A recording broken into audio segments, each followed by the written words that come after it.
ढाई आखर प्रेम हा जो कबीराचा जगप्रसिद्ध दोहा आहे आणि जो भारताच्या सांस्कृतिक महत्तेचं वर्णन करतो, ते प्रेम जनसामान्यांमध्ये कुठेतरी सध्याचं भारतावरती आलेलं संकट जे आहे, जे 2014 पासून ते प्रेम तोडण्याचा प्रयत्न करत आहे,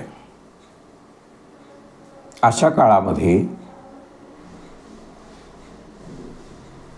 आपण जे व्हॉट्सॲप युनिव्हर्सिटीद्वारे सर्वसामान्य जनतेचं त्यांच्या दुही निर्माण करणं, जातीपातीत विभागणी करणं, एकमेकांच्या विरुद्ध त्यांना लढवणं आणि त्यातून आपला राजकीय स्वार्थ साध्य करणं, या षडयंत्रामध्ये जो भारत सापडलेला आहे त्यातून त्याला मुक्त करण्याची गरज आहे. आणि यासाठीचं सगळ्यात मोठं प्रतीक आपल्या देशामध्ये संत कबीर आहेत, त्यांचे दोहे आहेत. हे गृहीत धरून अनेक संघटना सामील होऊन देशभरात विविध ठिकाणी पदयात्रांचं आयोजन करण्यात आलेलं आहे. आणि तशाच प्रकारची पदयात्रा महाराष्ट्रामध्ये जे 2 महापुरुष आहेत, त्या महापुरुषांचे 2 आपण जे प्रतिकात्मक विभाग म्हणूया, खरं तर ते त्याच्याशी सीमित नाही आहेत, परंतु शिवराय ते भीमराय असा एक प्रवास करण्याचा मानस या यात्रेचा आहे. त्यासाठी ती यात्रा शिवाजी महाराजांचं महत्त्वाचं ठिकाण रायगड, तिथून निघून बाबासाहेब आंबेडकरांच्या चळवळीसाठी सगळ्यात महत्त्वाचं ठिकाण जे मानलं गेलेलं आहे, महाड, चौदार तळं, तिथपर्यंत ही यात्रा काढण्याचा जो मानस आहे तो खरंच सद्यस्थितीमध्ये देशाला ज्या गोष्टीची गरज आहे ती गरज पूर्ण करण्यासाठीचा हा मानस मला अतिशय महत्त्वाचा वाटतो. किंबहुना तो एक उत्क्रांत असा मानस आहे असं म्हणायला काहीही हरकत नाही. सामील झालेल्या सगळ्या संघटना या देशातली सांस्कृतिक महत्ता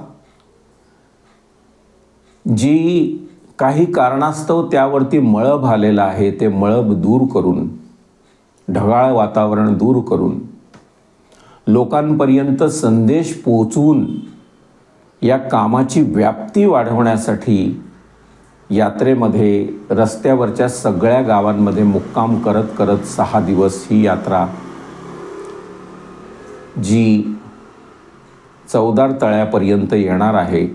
खरंच अशा प्रकारच्या यात्रा महाराष्ट्रामध्ये हेच ठिकाण, हीच यात्रा, हीच गावं, आपण याशी सीमित न ठेवता अशा प्रकारच्या खूप यात्रांची गरज आहे. मी तर असं म्हणेन की सगळ्या समविचारी चळवळ्या लोकांनी एकत्र येऊन अशा यात्रा सगळीकडेच करणं गरजेचं आहे. आणि ते यात्रा करण्यासाठी, सामील होण्यासाठी, पुढाकार घेण्यासाठी जी तरुण मंडळी यामध्ये सामील झालेली आहे, नाशिकमधले तरुण जे पुढाकार घेत आहेत, मी त्यांचं अभिनंदन करतो. आणि या यात्रेच्या माध्यमातून जनसामान्यांपर्यंत प्रेमाचा संदेश पोहोचवून आपल्याला शांततेचं, सौहार्दाचं वातावरण निर्माण करून या देशामध्ये अचानक आलेलं हे जे वादळ आहे, जे स्वातंत्र्य मिळवताना काठावर पोहोचवण्यामध्ये, कडेवर पोहोचवण्यामध्ये डॉक्टर बाबासाहेब आंबेडकर यशस्वी झाले होते. आणि त्यातूनच ज्या एका सांस्कृतिक दस्तऐवजाचं निर्माण झालं, मी त्याला राजकीय सामाजिक दस्तऐवज म्हणत नाही, मी त्याला राजकीय सामाजिक सोबतच सांस्कृतिक दस्तऐवज समजतो. जी भारताची राज्यघटना आहे, ज्यामध्ये सगळ्यांना सम्मिलित करून घेण्याचा संदेश आहे आणि सगळ्यांच्या वैविध्याचा आदर करण्याचा संदेश आहे, या दस्तऐवजाचं जतन करणं, त्यातल्या ज्याला कॉन्स्टिट्यूशनल मोरॅलिटी म्हणतो ती मोरॅलिटी वाढवणं आणि जगाच्या समोर एक आदर्श वस्तुपाठ निर्माण करून त्याच्या आधारेच यानंतरचं येणारं जग शांततेच्या मार्गाने चालेल. कारण सध्या आपण सगळे डिस्टर्ब्ड आहोत. ज्या प्रकारे पॅलेस्टिनी लोकांच्या हत्या केल्या जात आहेत, इस्रायलच्या सरकारकडून ज्या प्रकारे युक्रेनवरती पुतीन आक्रमण करून तिथेही तितक्याच मोठ्या प्रमाणामध्ये जनसंहार करतोय, मग तो युक्रेनियनचा जनसंहार असेल, पॅलेस्टिनियनचा जनसंहार असेल, या सगळ्या बाबी जनसामान्यांपर्यंत आपण पोचवूया आणि त्यांना खोटी माहिती प्रसारित करणारी जी फॅसिस्ट माध्यमं निर्माण झालेली आहेत त्यापासून मुक्त करण्यासाठी ही यात्रा वापरूया. माझ्या शुभेच्छा आहेत.